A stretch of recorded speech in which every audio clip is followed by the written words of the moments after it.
हिवाळ्यात मिळणारी ही चाकवताची भाजी अतिशय ताजी कोळी अशी ही रसरशीत पेंडी आहे. या चाकवताचं पान किंचित जाडसर आणि बदामी आकाराचं असतं. त्याचा देठ जर आपण बघितला तर कोळा आणि खाली छोटी छोटी 2 पानं असलेला असतो. यावरून ही भाजी बाजारात आपल्याला सहज ओळखता येते. ही भाजी स्वच्छ निवडून धुवून चिरून ठेवली आहे. आता आपण ह्याचं साहित्य बघूया. शेंगदाणे, हरभरा डाळ, डाळीचं पीठ आणि ताक. शेंगदाणे आणि हरभरा डाळ घालून ही भाजी प्रथम उकडून घेतली. आता नेहमीप्रमाणे फोडणी करून त्यामध्ये प्रथम शिजवलेली भाजी टाकूया. हवे तेवढे पाणी घाला, त्याला चांगलं उकळी येऊ द्या.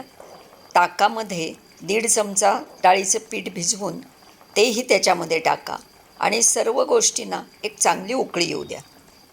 आता ह्या तयार भाजीवर वरनं पुन्हा एकदा तूप आणि जिरं घातलेली आणि हिरवी मिरची घातलेली फोडणी वरनं दिली की ही भाजी गरमागरम खाण्यासाठी तयार. अतिशय हेल्दी, चवदार आणि भरपूर रफेज असलेली ही भाजी हिवाळ्यात नक्की खाऊन बघा.